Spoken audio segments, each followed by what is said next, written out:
নমস্কার বন্ধুরা, কেমন আছেন সবাই? আশা করি সবাই ভালো আছেন। আজকে আমার ঝুড়িতে এগুলো দেখে নিশ্চয়ই অনেকের প্রশ্ন জাগলো, এগুলো আবার কি নিয়ে আসলাম। হ্যাঁ বন্ধুরা, লাউ তো খেয়েছেন আপনারা, তাই না? লাউ তো খেয়েছেন, লাউয়ের খোসা কি খেয়েছেন কখনো? এই যে আমরা এই লাউ খেয়ে তো এগুলো সব ফেলে দিয়ে থাকি, তাই না বন্ধুরা?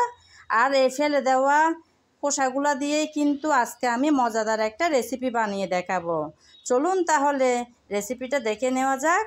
প্রথমে আমি খোসাগুলো কেটে নেব।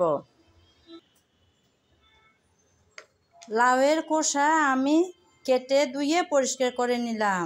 এখন রেসিপিটা করার পালা। লাউয়ের খোসা রেসিপিতে আমি আলু দেব, তাই একটা বড় সাইজের আলু কেটে নিলাম। আমি এরকম লম্বা লম্বি করে এভাবে কেটে নিলাম। রেসিপিটা বসাবো বলে চুলায় একটা প্যান বসিয়ে তাতে পরিমাণ মতো তেল দিয়ে দিলাম।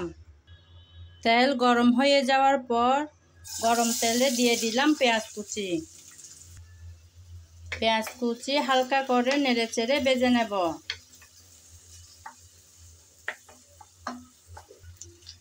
পেঁয়াজ কুচি নেড়ে চেড়ে হালকা করে ভেজে নিলাম। এখন দিয়ে দেব লাউয়ের খোসা।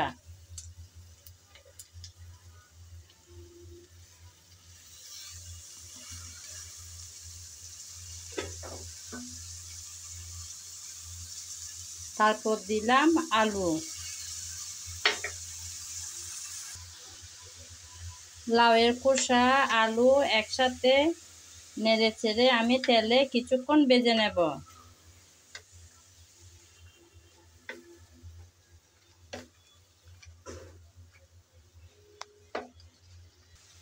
লাউয়ের খোসা আলু কিছুক্ষণ তেলের মধ্যে ভেজে নিলাম। কিছুক্ষণ ভাজার পর দিয়ে দেব হলুদ, জিরা আর ধনিয়া পাউডার, স্বাদ মতন লবণ। আমি 2টা কাঁচামরিচ ফালি করে রেখেছি, সেগুলো দিয়ে দিলাম। এখন সব একসাথে ভালো করে মিশিয়ে নেব।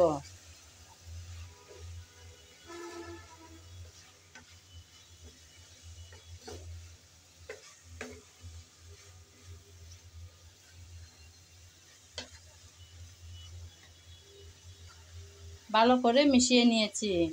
এখন প্রায় 4-5 মিনিটের জন্য ঢেকে রান্না করে নেব।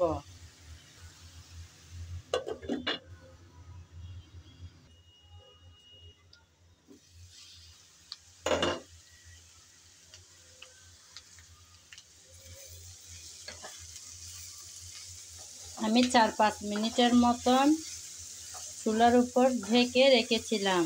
চুলার আগুনটা কিন্তু খুব বড় করে দিই নাই, মাঝারি আঁচে রেখেছি, নাইলে কিন্তু নিচে লেগে যাওয়ার সম্ভাবনা থাকে। মাঝখানে আমি 2-1 বার এসে নাড়িয়ে দিয়েছিলাম, আবারও একটু নাড়িয়ে দিলাম। আবারও 3-4 মিনিটের জন্য ঢেকে রান্না করে নেব।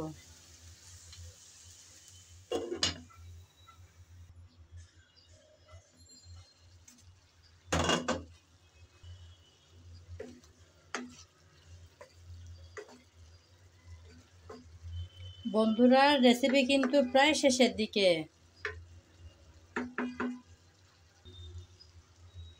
আমি একটা বড় সাইজের ডিম ভেঙে রাখলাম আগে থেকে, এখন এটা দিয়ে দেব।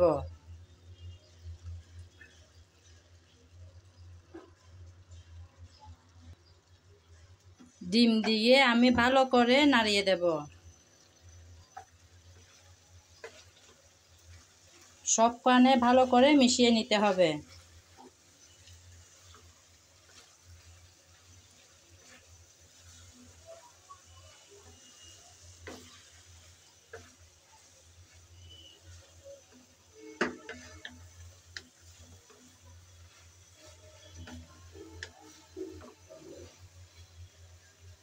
আমি ভালো করে মিশিয়ে নিলাম। এখন চুলাটা একদম ছোটো করে দিয়ে আবারও 4-5 মিনিটের মতন ঢেকে রাখবো।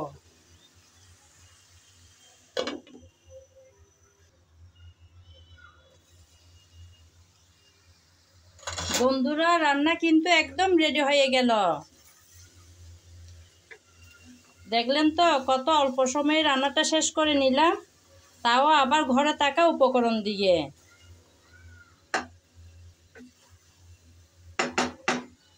এখন কিছুটা ধনেপাতা কুচি করে রেখেছি, সেগুলো উপরে ছড়িয়ে দিয়ে তারপর চুলা থেকে নামিয়ে নেব।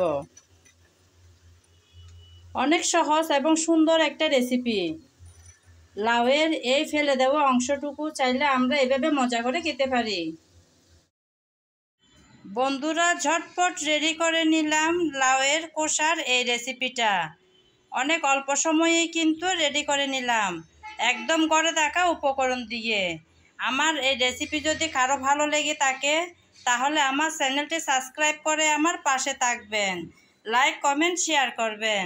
আর যদি ফেসবুক পেজে দেখে থাকেন তাহলে পেজটি ফলো করে দেওয়ার অনুরোধ রইল। আজ এ পর্যন্ত, সবাই ভালো থাকবেন। নমস্কার।